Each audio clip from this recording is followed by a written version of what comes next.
Hi friends, welcome to our channel గోలా 2025. ఇప్పుడు చెప్పుకోబోయే అంశం మంగళవారం మంగళకరమైనదా. అంశంలోకి వెళ్ళే ముందు నా ఛానల్ ఎవరైనా సబ్స్క్రైబ్ చేసుకొని వాళ్ళు ఉన్నట్లయితే సబ్స్క్రైబ్ చేసుకోండి ఫ్రెండ్స్. అలాగే నా వీడియోలు నచ్చినట్లయితే లైక్ చేయండి, కామెంట్ చేయండి, షేర్ చేసి సపోర్ట్ చేయండి. అలాగే బెల్ ఐకాన్ మీద ప్రెస్ చేసినట్లయితే నేను తర్వాత ఇవ్వబోయే వీడియోలకు సంబంధించిన నోటిఫికేషన్ మీకు అందుతుంది. ఈరోజు ఇక అంశంలోకి వెళ్దాం. మంగళవారం మంగళకరమైనదా అనేది ఈరోజు మనం చెప్పుకోబోయే అంశం. కొంతమంది మంగళవారం మంగళకరమైనది కాదని అమంగళమైనదని చెబుతూ ఉంటారు. కారణాలు ఏమైనప్పటికీ ఆ రోజు శుభకార్యాలు చేయడం కానీ మంచి పనులు మొదలుపెట్టడం కానీ చేయరు. కానీ హిందూ ధర్మశాస్త్రాలు మాత్రం మంగళవారాన్ని జయవారం అని పేర్కొంటున్నాయి. మంగళవారం మంగళకరమైనదని చెబుతున్నాయి పురాణాలు. అదేలాగో ఇప్పుడు చూద్దాం. హిందూ ధర్మంలో ఒక్కో రోజు ఒక్కో దేవుడిని పూజించడం ఆనవాయితీగా వస్తుంది. ఇది పురాణ కాలం నుంచి వస్తున్నదే. ఆ విధంగానే మంగళవారం నాడు హనుమంతుడిని పూజించడం జరుగుతుంది. ఆ రోజు హనుమంతుడిని భక్తి శ్రద్ధలతో పూజిస్తే అంగారక గ్రహ దోషాలు తొలగిపోవడమే కాకుండా ఆరోగ్య సమస్యల నుంచి విముక్తి కలుగుతుందని శాస్త్రాలు చెబుతున్నాయి.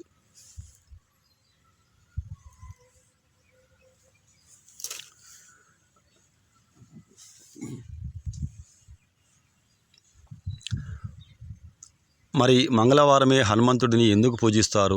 మంగళవారానికి రామభక్తుడికి ఉన్న అనుబంధం ఏమిటి? ఆయన్ను ఆ రోజు పూజిస్తే దోషాలు తొలగిపోవడము, ఆర్థిక సమస్యలు తొలగిపోయి సుఖశాంతులు లభిస్తాయని పురాణాలు చెప్పడం వెనుక ఉన్న మతలబు ఏమిటి అనే విషయాలను కూడా ఈ వీడియోలో వివరంగా తెలుసుకునే ప్రయత్నం చేద్దాం. పురాణాలు, శాస్త్రాలు, వేదాలు చెబుతున్న ప్రకారం కేసరి అంజన దంపతుల కుమారుడు హనుమంతుడు చైత్రమాసం మొదటి రోజున జన్మించాడు. ఆ రోజు మంగళవారం, అంటే ఆంజనేయ స్వామి పుట్టినది మంగళవారం రోజు అన్నమాట. ఆ విధంగా భక్తులు మంగళవారం ఆంజనేయ స్వామికి పూజలు జరుపుకుంటారని చెబుతున్నాయి పురాణాలు.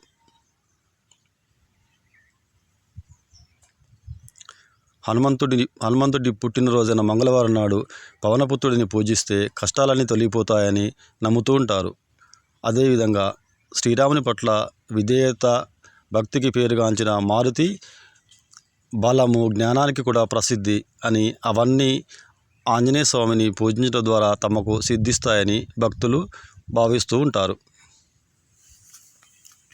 ఇకపోతే మంగళవారానికి రామాయణానికి కూడా సంబంధం ఉంది అని చెబుతున్నాయి కొన్ని పురాణాలు. అదేలాగంటే సీతమ్మ వారిని రావణాసురుడు అపహరించి లంకలో బంధించి ఉంచిన సందర్భం అది. ఆ సమయంలో హనుమంతుడు సీతమ్మ వారి జాడ కోసం వెతుకుతూ లంకలోని అశోకవనంలో సీతమ్మ వారు ఉన్నట్లుగా గుర్తిస్తాడు. అయితే హనుమయ్య సీతమ్మ వారి జాడని గుర్తించిన ఆ రోజు మంగళవారం అని చెప్తున్నారు పండితులు.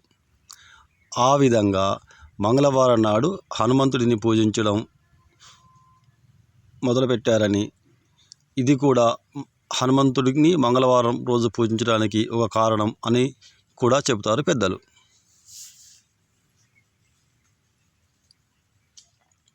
అంతేకాకుండా హిందూ పురాణాల ప్రకారం మంగళవారం అనేది దేవతల అనుగ్రహం కోసం ప్రత్యేకమైన రోజుగా కూడా భావిస్తారు. ఇది చాలా శక్తివంతమైన రోజని చెబుతున్నాయి పురాణాలు. ఆ రోజున భగవంతుడి కోసం శ్రద్ధగా ప్రార్థనలు చేసేవారు దుష్టశక్తుల ప్రభావం నుంచి రక్షణ పొందడంతో పాటు శ్రేయస్సుని పొందవచ్చని చెబుతూ ఉంటారు పండితులు.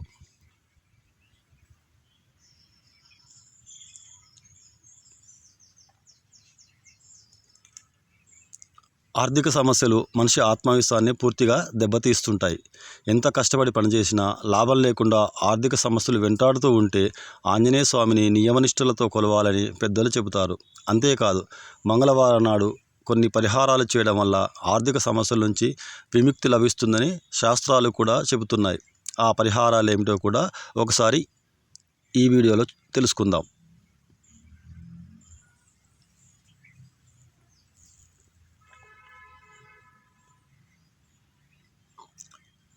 మంగళవారం నాడు హనుమంతునికి ఎర్ర గులాబీల దండను సమర్పించాలని చెబుతారు. ఇలా వరుసగా 7 మంగళవారాలు పరిహారం చేస్తే ఆర్థిక సమస్యల నుంచి విముక్తి లభిస్తుందని సూచిస్తూ ఉన్నారు. అదేవిధంగా మంగళవారం నాడు మట్టి కుండలో తేనె కలిపి మూత పెట్టి హనుమంతుని ముందు పెట్టాలని, 3 సార్లు హనుమాన్ చాలీసా పారాయణం చేయాలని చెబుతూ ఉంటారు. ఇలా చేయడం మూలంగా ఇంట్లో ఆర్థిక సమస్యలతో పాటు అశాంతి తొలగిపోయి సంతోషాలు నెలకొంటాయని నమ్ముతూ ఉంటారు భక్తులు. పండితులు కూడా ఆ విషయాన్ని సూచిస్తూ ఉన్నారు.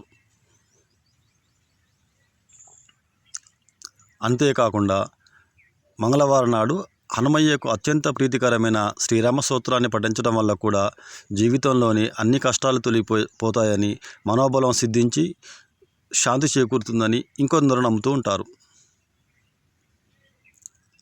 ఆ రోజు ఎర్ర కందిపప్పు వేయించి పొడి చేసి అందులో బెల్లం, నెయ్యి కలిపి చిన్న చిన్న ఉండలుగా చేయాలని చెబుతారు. ఆ ఉండలను హనుమంతునికి నివేదించాలని, ఆ తర్వాత వాటిని ప్రసాదంగా పంచిపెట్టడం కానీ, వీలు ఉంటే గోవునకు తినిపించడం కానీ చేయాలని చెబుతున్నారు. ఇలా చేయడం వల్ల ప్రతికూల శక్తుల ప్రభావం తొలగిపోయి సంతోషం కలగడమే కాకుండా సంపదలు సిద్ధిస్తాయని చెబుతున్నారు.